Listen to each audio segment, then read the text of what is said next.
Welcome to the Versa Business Tips Podcast. I'm your host, founder and CEO of Versa Business Systems, Shaheen Mazloom. We're here with two guests today, Robert and Kaylee. They are the masters when it comes to couples running a business together, having a successful marriage. Their business, Power Couples by Design. I'm excited about this conversation. I just got married. I appreciate you guys hopping on the podcast today. How you guys doing? Great. Doing good. And Congratulations. Now that we know you just got married, I understand this is like a self-serving episode, right? Yes, absolutely. but that always makes for the best episode. Those always make for the best episodes, though. That's all right. Well, the fact is, all of the episodes have been self-serving, man. Yeah. Like, every single person I've interviewed, I want to know some information from. Like, that's how we grow. We learn from each other, right? Yeah. And every conversation I've had has helped me in my business just as much as it's helped other people. Yeah. So that's one of the reasons why I keep doing this. Yeah, yep. It's good reason to do it.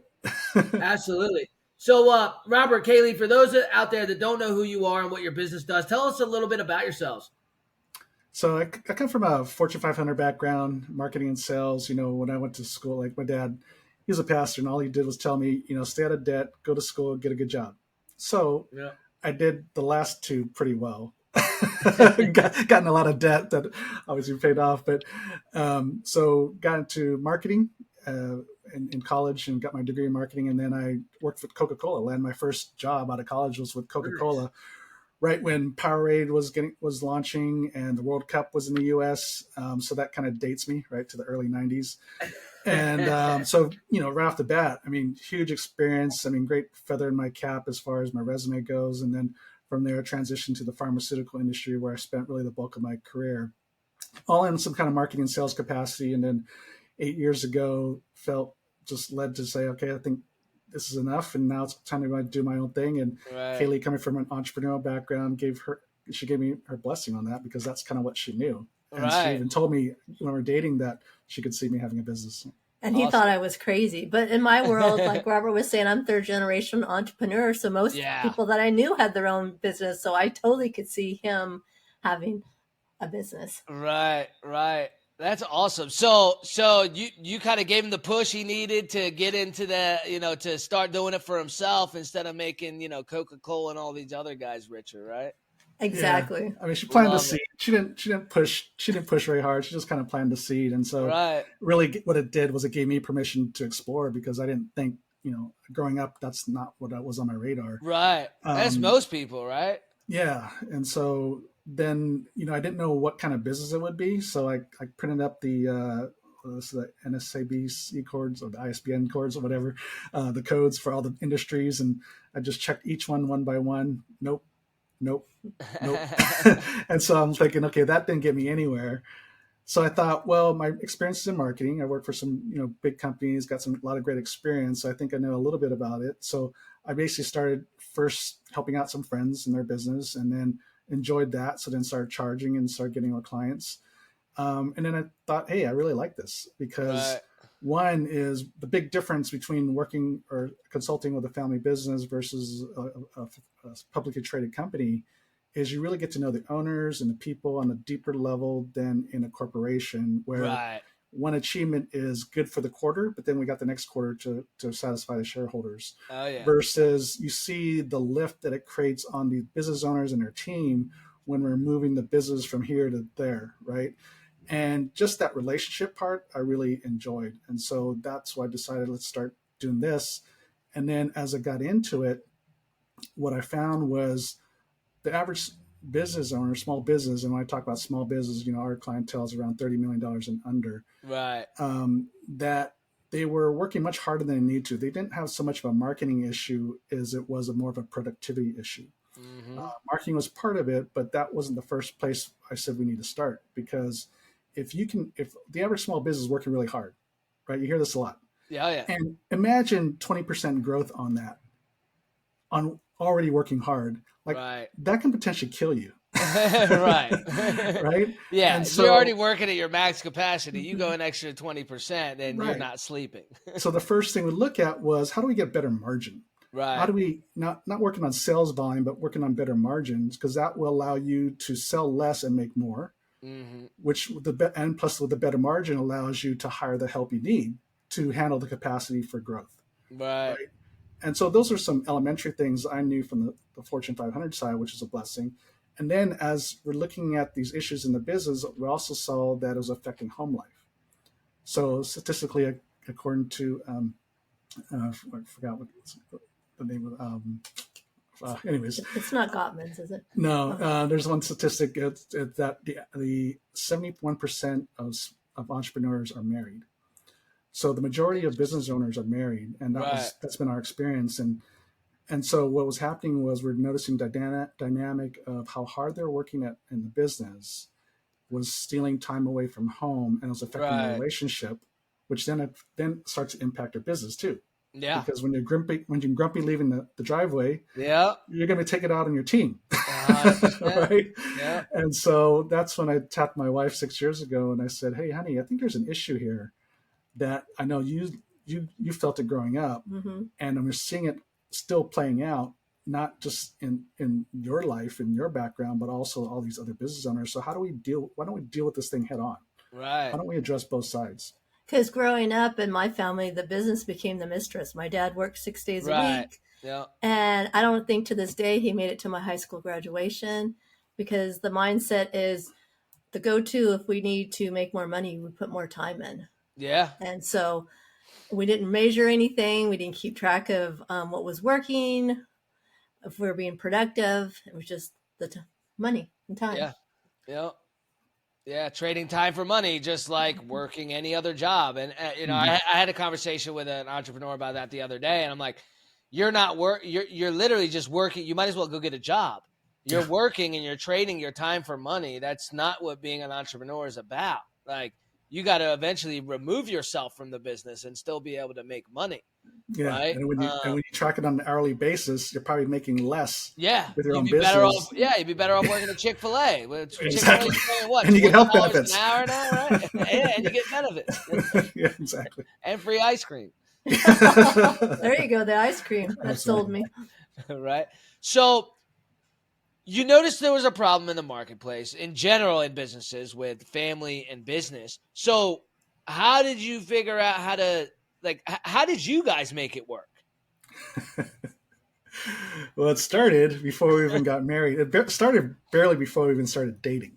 So after 4 dates, Kaylee says to me, "I think you should go to counseling." And he was so excited about that. And just what he wanted to hear. I'm thinking, okay, we've had 4 dates. Right. Like, we met online. Both of our dating profiles are still live, right? Just in case. Yeah. So I'm like, are we even dating? Like, right. And so, when she explained to me her rationale, then it made sense. And that's when I decided to go. Yeah. Robert was previously married to his high school sweetheart. Okay. And a week before Christmas, she was driving to work and got killed in an automobile accident. Jesus. And I knew he would always now love I need her. Counseling. I know. Isn't that Lord. horrible? Yeah. And I knew he'd always love her. And I just wanted to make sure he'd have room in his heart for me. Yeah.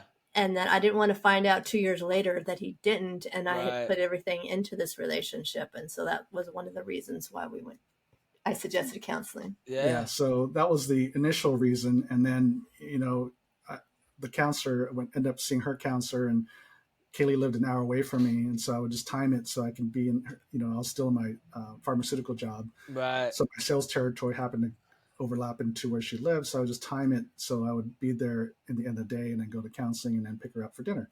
Right. So inevitably she would ask me, "So how'd it go?" And I just said, "Fine," basically, because I just went through an hour of this. Right. I didn't want to relive it. Yeah. And inquiring minds want to know. And so I finally, after I think the second session, I said, "Why don't you just come with me?" Right. And then you can have your questions answered real time. Yeah. And then she said no, but then she said, okay. So basically from there, it turned into relationship counseling, where we dealt with really how to communicate better and how to resolve issues. Wow. And real that time. was almost immediately in your relationship. Pretty much, you could say. That's wild. Yeah. I mean, before we even were, going steady. Yeah. But so it was 2 years till the time we got married. We did that. So I felt like we got an MBA in counseling and therapy. Yeah. And we dealt with all the, all the big issues that Up married front, couples right deal with up. after, Mm-hmm. before we even got married. That Finance, makes in-laws, so much holidays. sense to me. Yeah. Because you think about it, you end up dating someone for 3, 4, 5 years sometimes, right? And then after 3 or 4 years, you realize, oh, there was this stuff that I didn't know, Mm-hmm. and now it's this problem, right? Or something, right? Something years down the road. But if you start, after your 4th date, you start doing counseling together. I mean, you're good to go, and you know everything in a few months. Yeah. Mm-hmm. At least the That's big issues, right, honey? Yeah, because yeah. I didn't want to, and he was the only one that I ever did that with. It's Suggested efficient. counseling. I commend you. I think it's very efficient. But I didn't want to. I didn't mind getting married and finding out a small thing, but I didn't want to Right. get married and find out this huge glaring Yeah. thing I didn't know, and I'm like, oh my gosh, now what? Yeah. On the honeymoon, Yeah, totally. Totally. So what have you guys figured out is the main issue, other than obviously business owners working too much in their business and they're working it like a job, trading time for money? How do you start to fix that so they get more time in their relationship? Or is time not the issue? Time's always an issue, but I think it's more about how you intentionally use the time. Yeah. And what happens is we just respond to things and fill it on our calendars. Yeah. Every opportunity we say, yeah, especially as entrepreneurs, we have FOMO, fear of missing out. Yeah. Every opportunity, we don't want to miss out on the next big thing. Yeah. So then we say yes to everything. And then our plate gets full, our calendar gets full, and we have no time for our marriage, our family, and we're trying to fit family time in. And so we get asked this question a lot: how do you fit family time in? I said, you don't fit family time in. You start with putting family first on your calendar, and then you fill in everything else. Yeah, that's what I've done. I've always done that. Like after 8 o'clock during the week, I'm not booking anything. My last podcast will be at 7:15 or 7:30. You guys probably saw it in the calendar when you booked, right? Like it is not going past that time. And Saturdays and Sundays is my time. Every now and then, if business needs to be thrown in, it will. But for the most part, like I gotta have 10% of my time with my wife, with my family. I'd go insane otherwise.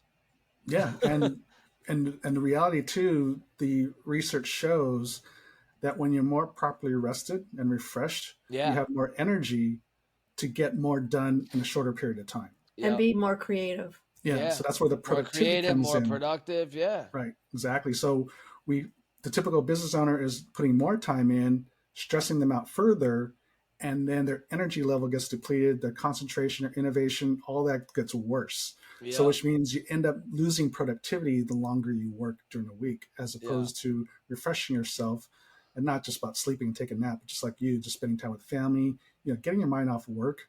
Right. That's refreshing. And then you get re-energized to be more productive and accomplish more in less time. Absolutely. Absolutely. Now, what about like couples that work together? Like, do you suggest they have their own business? Because like right now, my wife has her businesses. I have mine, right? There's really no overlap. I'll get her take on things and she'll get my take on things, and we'll help each other out here and there with things. But what is your take on that? Is it good to pull your energy together and your work, you guys have a work life and you have a home life, or is it really just dependent on the people? I mean, it is dependent on the people, but in some capacity, both spouses should be involved in the business. Now, in your case, you've got multiple businesses, so what you would be doing is more about looking at yourself, you and your wife, as a C corporation and as an umbrella company, as a family business unit, and then you have these multiple businesses underneath it. Right. And so individually, you might be running your own thing because, well, you need to, right? You got to divide and conquer. Right. But the overarching piece to that, the family business unit, how do you come together and help each other strategize and be counsel on all these big decisions you got to make, and about even the direction these businesses are taking? It's like, is this fitting for the vision of our life that we have for the future? Right. And as we're building this thing, what do we need to start to offload? Do we sell this thing? Do we make it more of an employee and ESOP thing? How do we structure the exit or succession of these multiple business units to fit the vision that we have long term? Yeah, you might not be involved in the day-to-day stuff, but a lot of times we marry opposites. Yeah. And it's great to run things by each other. Like, hey, what do you think about this idea? And they'll come up with probably something totally you didn't think about. And you're like, oh my gosh, I totally think that'll work. Yeah. So no, at the very least, every couple should work together in some capacity right in the business. And depending, like we have some clients, the wife is a stay-at-home mom, and that's fine. She worked in the business before, and then now she says, I want to raise the kids. Fine. But they still have these business meetings once a week just to because the husband just wants to bounce stuff off. Right. And because she's smart and she's also got a different perspective, which is helpful in any business, right? You surround yourself with people that have different skill sets and gifts because you see things a little bit differently, give you a little bit different perspective, but give you a better, well-rounded perspective on the business. Yeah. And then there's some that work together full-time and some part-time, everything in between, but it does depend on what their vision is for their life. Right. But you never what we don't want to see is they don't work together because they're afraid of conflict. Yeah. Which is what I had a fear of early on, right. to be honest. Yeah, I feel like most people do. Like when you think,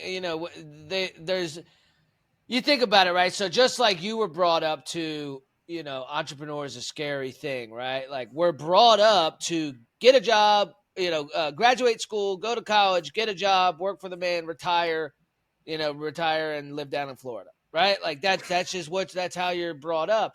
But it's the same thing as, don't do business with family. Don't do business with your wife, right? Like there's all these preconceived notions that, how life should be. And I feel like most people, it's ingrained in them just because it's been repeated so many times throughout their life by so many people, right? Mm-hmm. But, like I was telling somebody the other day, there's a reason why there's a top 1%. Right? Like 99%, the sheep, they do the same thing. Everybody's doing the same thing and they're all going the same place, right?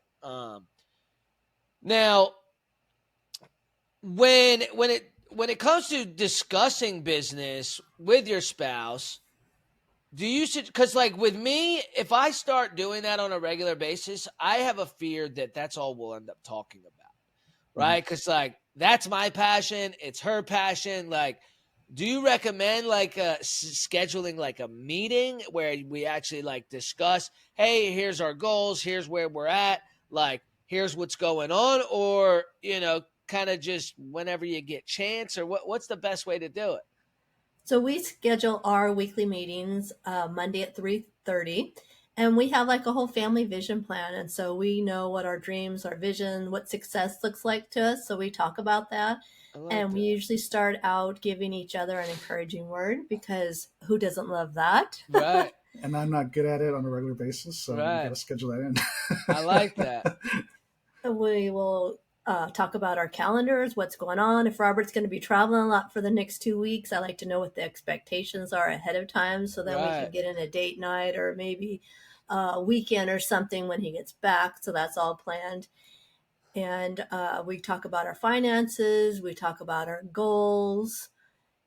Talk about what's coming up in our business. Yeah. What are things looking like? What's. Yeah, I mean, you got to be on the same page, right? Like, you guys are living under the same roof. Your money's tight. This is all new for me, right? And I'm 36. My wife is 48, right? She's never been married before. This is all very new to both of us, right?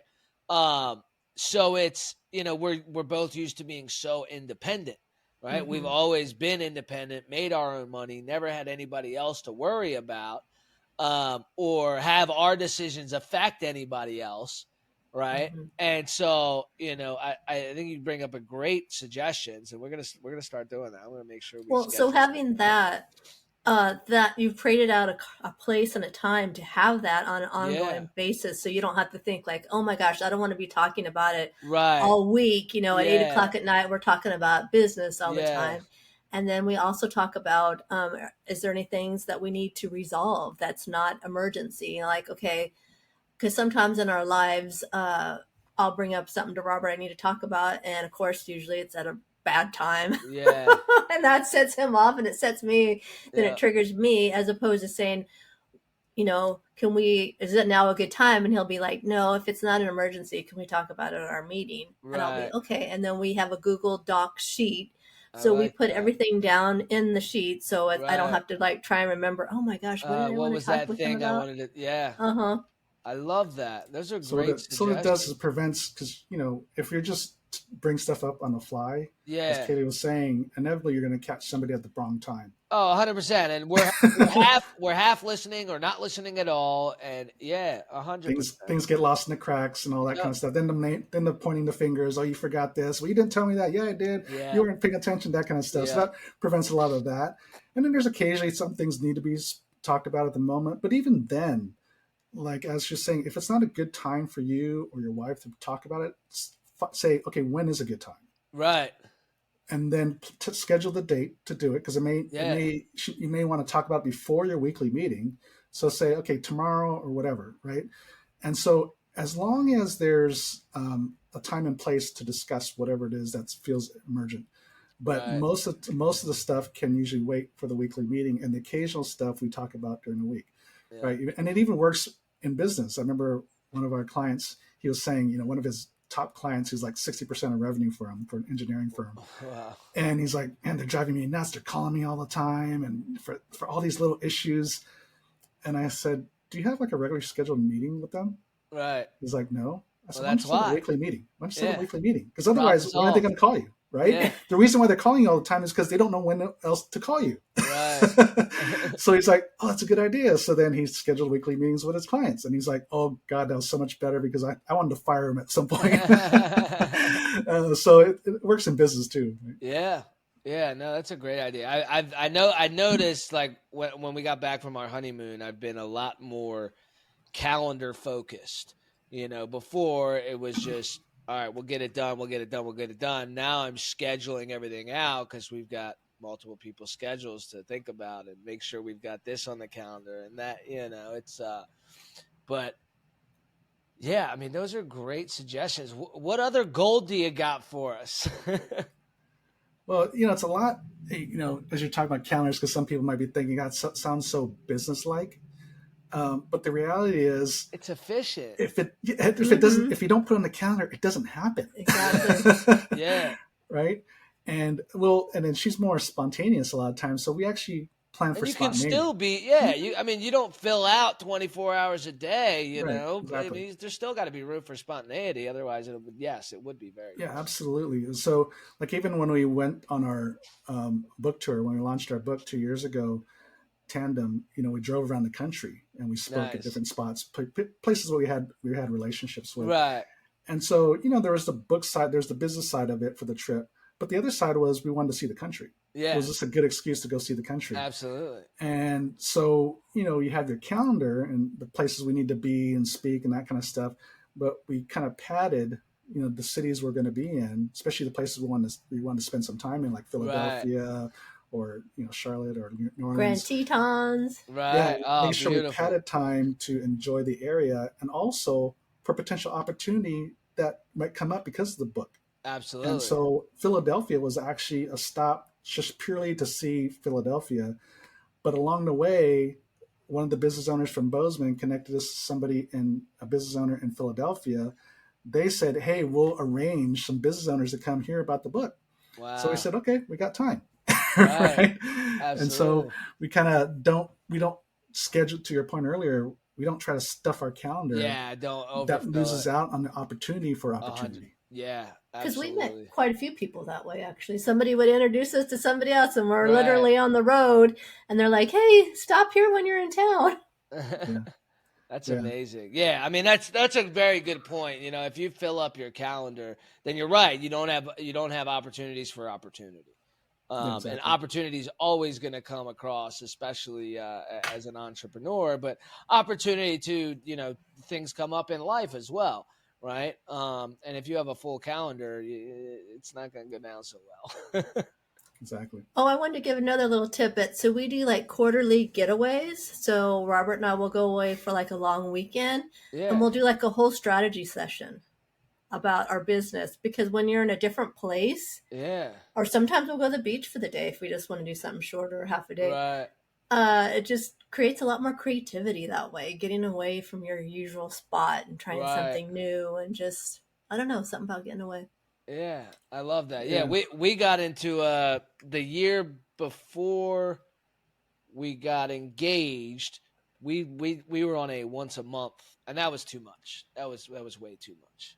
I think before we got married, we'd visited like 14 countries together. Oh, wow. Oh my gosh. Oh, wow. So you had some real getaways. Yeah. It was a little much. But yeah, we somebody told us recently, they're like, always make sure you have a trip on the calendar, so you always have something to look forward to. Yeah, and exactly. So we started doing that, and our next trip is coming up middle to end of October. But like, if you always have a trip on the calendar together, like you have something that you can look forward to getting away together. And you're right, when you're away, even if it's an hour or two away, you're away. It's different. You're not home. You're not, you're in a different mind space, headset, headspace, everything. So that's great. So you guys do that once a quarter. Yeah, once a quarter. And then we have, speaking of trips, we have our Hawaii trip come out in November and Italy in May for her big birthday. So, yeah, you're right. You got to, one, put it on the calendar, otherwise it's not going to happen. Absolutely. And the two, it motivates you a little bit more to get work done and get things done and get things prepared for when you're gone. Yeah. And that means you need to be efficient. Yeah. With your time, because you got to be able to get all this stuff done. You can't just be like procrastinating and stuff. Yeah, absolutely. Because you want the business to be able to run when you're not there. Yeah. And have people in place to help you. Yeah, for sure. I love that. So a lot of our guests will have some sort of a gift for our viewers and our listeners. What do you guys have for them today? So we basically have a better balance guide. So how do you do marriage and business better? And so just go to our website, marriedentrepreneur.co/Versa, which is basically part of the name of the podcast. So we have a specific landing page just for your audience. And we'll cover a lot of there's kind of some checklists and things to discuss with you and your spouse when it comes to the things we talked about today. But also there's some real practical business stuff. The three of the things we cover on the business end of things of how to be more efficient, more productive is how do you best utilize your time and your money, and how do you make sure you measure performance.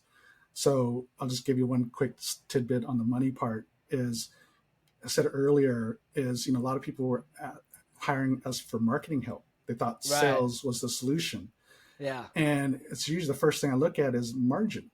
They're usually operating on small margins. And statistically, the average business owner is running on a 7.7% net profit margin, which is okay, but it's not good.